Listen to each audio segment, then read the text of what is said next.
नदी का पानी मंदा मंदा बहता था। ऐसा नहीं कि वह तेज बहता हो, यह अपनी रफ्तार में धीमा, अपनी गहराई में रहस्यमय और किनारों पर रहने वालों के लिए हमेशा कुछ कहता रहता था। उस नदी के तट पर बसा एक छोटा सा गांव, मिट्टी की दीवारों वाले घरों, घास छाने आंगनों और मिट्टी की रसोई आंचों वाला। गांव के लोगों का जीवन सीधी सादी जमावट पर टिका हुआ था। सुबह उठो, काम करो, शाम को गांव में बैराह कर बैठो और खाओ, सो जाओ। पर हर साधारण गांव के पीछे भी एक किस्सा होता है, और हमारे इस गांव का किस्सा था मोहसिन नाम के एक मछुआरे का, जिनकी आंखों में रात दिन एक ही ख्वाब था, एक दिन बड़ी मछली पकड़कर अपनी किस्मत बदल दूंगा। मोहसिन की किस्मत पर सबको दया आती थी। उसकी बीवी सफिया और 3 छोटे छोटे बच्चे, 2 लड़के और एक नन्ही बेटी, जिनकी हंसी उसकी दुनिया थी। पर हर रात वही सवाल उसके दिल में उठता, आज क्या खाना मिलेगा। मोहसिन का एक अजीब नियम था, जिसे वह अपना उसूल कहता था। रोज वह केवल 4 बार ही जाल डालेगा। 4 बार जाल फेंको और किस्मत को आजमाओ, ये उसकी बात थी। गांव वाले उसे अनोखे नजरिए से देखते। कुछ लोग कहते कि यह लापरवाही है, कुछ कहते कि यह किसी पुरानी मान्यता या किस्मत की ताल है। मोहसिन पर यह कायदा दृढ़ था। वो समझता था कि 4 बार में जो आएगा वही उसकी नियति है, इसलिए वह कठोरता से उस नियम का पालन करता, खाने की मजबूरी के बीच भी। ये कहानी उस समय की है जब बरसात थमी थी और नदी का पानी कुछ ज्यादा ही गहरा हो गया था। कुछ दिनों से मछलियां कमा रही थीं, बाजार की कीमतें बढ़ रही थीं। सफिया की आंखों में चिंता और बच्चों की भूख के आंसू मोहसिन की चुप्पी को तोड़ते। पर मोहसिन अपनी कसम और उसूल से नहीं हटता। वह विश्वास रखता है कि किस्मत तभी खुलती है जब नियम का पालन हो। सवेरे की हल्की ठंडी हवा जब नदी के ऊपर बसी, मोहसिन अपनी पुरानी नाव को किनारे से धक्का देकर पानी पर उतरा। उसके हाथों में वही पुराने जाल थे, कुछ जगहों पर टूट फूट किंतु प्यार से पैंची हुई। उसने सोचा, आज आखिरी दिन नहीं, पर आज कुछ खास होगा। पहला फेंक, जाल ने पानी में फैलकर मछलियों की आहट खोजी, किंतु लौटकर जो जाल निकला वो खाली था। मोहसिन ने फिर भी हिम्मत बांधी, 4 हैं, आज की शुरुआत अभी बाकी है। वापस घर लौटकर सफिया ने हल्की सी उम्मीद से पूछा, क्या कुछ पकड़ा? मोहसिन ने सिर हिलाया, नहीं, पर जाओ खाना बना लो। सफिया ने बच्चों की भूख मिटाने के लिए थाली में कुछ बचा खुचा निकाला और आग में दाल चलाई। पर लैपटॉप जैसी दुनिया नहीं थी, बस घर की छोटी छोटी चीजें जो प्यार से भरी थीं। मोहसिन ने बच्चों के माथे पर कटोरी की तरह हाथ रखा। उनकी सांसों में कुछ थकान थी। दूसरा फेंक, शाम तक खाली। तीसरा फेंक, निराशाजनक। वो थक चुका था, पर जिद भी थी। गांव के बुजुर्ग गली में बैठे और कहते, 4 बार का नियम छोड़ दे, आज 5वां भी फेंक दे। पर मोहसिन का उसूल उसकी आत्मा में छिपा था, वो नहीं झुका। उसने तावीज जैसा मन के पीछे कहा, मैं 4 बार ही फेंकूंगा। और चौथी बार की तैयारी उसने ठान ली। चौथी बार उसने जाल फेंका। इस बार सामना कुछ भारी सा लगा। जाल पीछे खींचते समय पानी का झटका और कुछ लोहमय सा टकराया। मोहसिन ने बड़ी ताकत से खींचा। नाव के किनारे आते ही पानी की सतह पर एक प्राचीन दिखने वाली पीतल की सुराही चमकी। वो सिकड़ी कुचली, मगर जिस पर एक गहराई से उकेरी गई मोहर थी, ऐसा मनहूस सा पैतृक निशान जिसे देखकर उसने दिल में अजीब सा सिहरन महसूस की। सुराही पर धूल और कीचड़ पड़ी थी। उस पर जाले के साथ कुछ जल घटकीय परत चिपकी थी। मोहसिन ने सोचा, इसे बेच दूं, शायद कुछ पैसा बने। लेकिन जैसे ही उसने सुराही को छुआ, उसमें से एक हल्की रोशनी झिलमिलाने लगी और हवा में एक सूक्ष्म सिग्नल सा गूंज उठा, कृपया, जैसी कोई आवाज हो। मोहसिन ने अपने कानों पर हाथ रखा। इस दुनिया में आवाजें कई हो सकती थीं, पर ऐसा कुछ नहीं सुना। उसने सुराही का ढक्कन खोला और रोशनी से एक बादल सा रूप निकला। वो कोई सामान्य रूप नहीं था। उसकी आंखों में सदियां बैठी थीं। वो जिन्न था, पर उससे पहले मोहसिन ने कुछ न समझा हुआ सा महसूस किया। जिन्न ने बोला, तूने मुझे आजाद किया है। और वही कहानी शुरू हुई। उस जिन्न की तारीख, उसकी शर्तें, उसकी पहले की दुष्टताएं और कैद, सब खुलकर सामने आ गया। जिन्न ने अपनी मुहजाल में कटुता और गर्व दोनों दिखाए।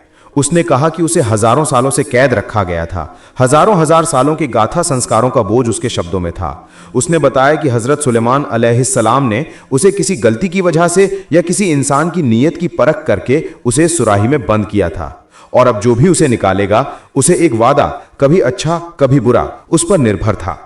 पहले तो जिन्न ने अपने स्वर में दहशत दिखाई, मैं तुम्हें खत्म कर दूंगा, जो मेरी आजादी ने मुझे सिखाया है वही मैं करूंगा।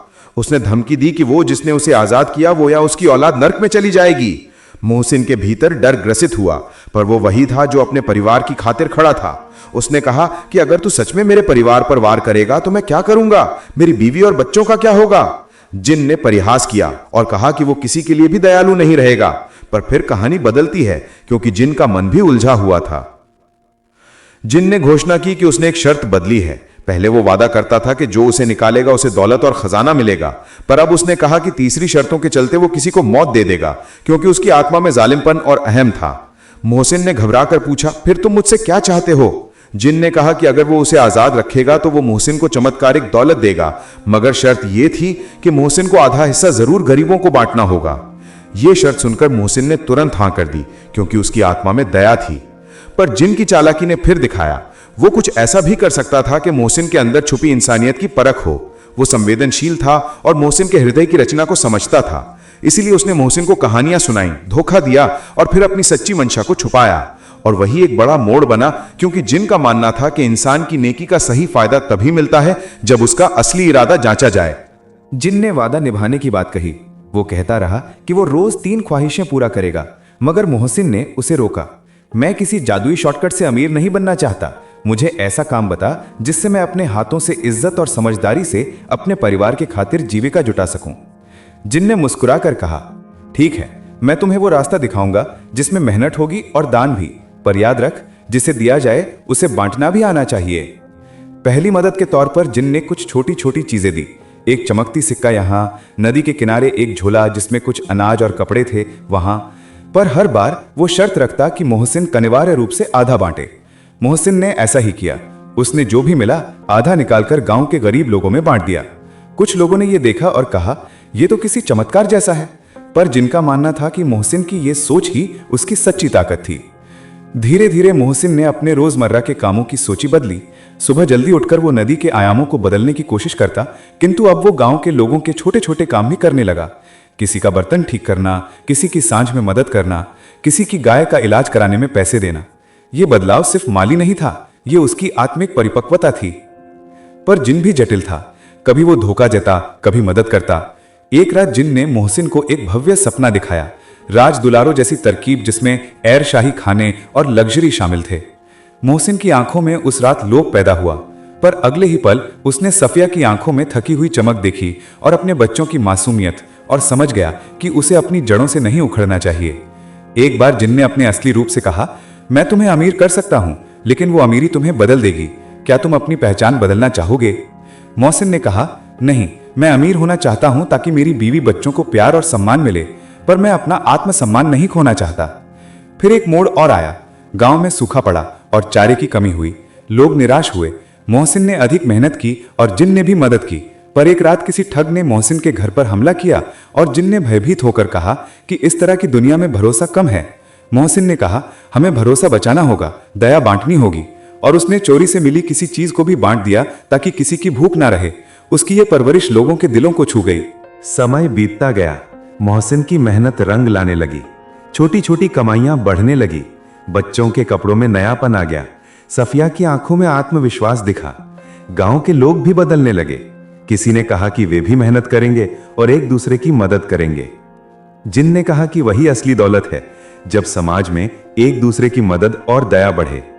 साथ ही जिन ने कई बार मोहसिन को प्रलोभन भी दिया। उसी के द्वारा चमकदार मोहलों का ढेर दिखाया और कहा कि वो सब चला सकता है। पर मोहसिन ने हर बार याद रखा कि आधी दौलत गरीबों में बांटनी है।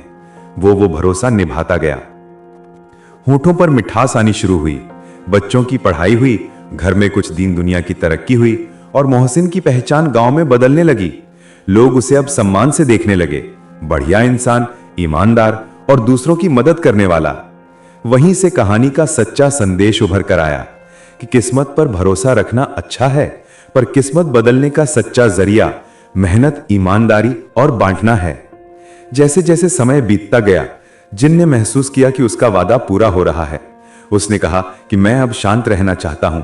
मैंने जो दिया वो दे दिया। पर उससे पहले उसने आखिरी परख रखी। उसने कहा कि मोहसिन को बड़ी दौलत दी जाएगी, पर उसे तय करना होगा कि वो इसे किस तरह बांटेगा। क्या वो सब अपने पास रखेगा या आधा गरीबों में और आधा अपने परिवार में? मोहसिन ने कहा कि हमारे गांव की खुशियां और हमारी गरिमा सब बांटकर ही अर्थ रखते हैं। जिन ने देखा कि मोहसिन के दिल की सच्चाई और ईमानदारी असली थी। उसने कहा कि मैं अब जाऊंगा, पर एक आखिरी नसीहत है। जादू अस्थाई है, पर मेहनत और प्रेम स्थायी। वो फिर सुराही में लौट गया और नदी में डालकर फिर वहां कीचड़ में विलीन हो गया, जैसा कि उसने सदियों पहले किया था। पर इस बार जिन ने मोहसिन को एक आखिरी उपहार दिया, न केवल दौलत बल्कि ज्ञान का बीज। लोगों के साथ कैसे जीना है, अपने मेहनत के फल को कैसे बांटना है और कैसे अपनी पहचान बचाकर भी तरक्की की जा सकती है। मोहसिन ने सुराही को नदी में लौटा दिया और कभी फिर उसे ढूंढने की कोशिश नहीं की। उसने देखा कि सच्ची खुशी उसकी बीवी के चेहरे पर, बच्चों की हंसी में और गांव के लोगों के बीच में थी। वो अब हर सुबह उठकर मछलियां पकड़ता, लेकिन साथ ही गांव के बच्चों को पढ़ाता, गरीबों के लिए दवाइयां और राशन ले आता और दूसरों को आत्मनिर्भर बनाने में मदद करता। कई साल बाद गांव समृद्ध दिखने लगा, न बड़े बड़े महल पर खुश और शांत समुदाय। लोग एक दूसरे की जिम्मेदारी लेते और हर रात नदी के किनारे एक छोटी सी दुआ होती, शुक्र है उस दिन की। मोहसिन के चेहरे पर अब थकान नहीं थी, बस संतोष और आत्मिक शांति थी। कहानी का निचोड़ यही था, किस्मत को बदलने का सच रास्ता मेहनत, ईमानदारी और दूसरों के साथ बांटकर जीना है। और अगर कभी कोई चमत्कार आया भी तो उसे इंसानियत और दया की कसौटी से परखना चाहिए। अगर ये दास्तां आपको छू गई हो तो लाइक करें और सब्सक्राइब करें, ताकि आप और भी ऐसी दिलचस्प भावुक कहानियां देखना न भूलें।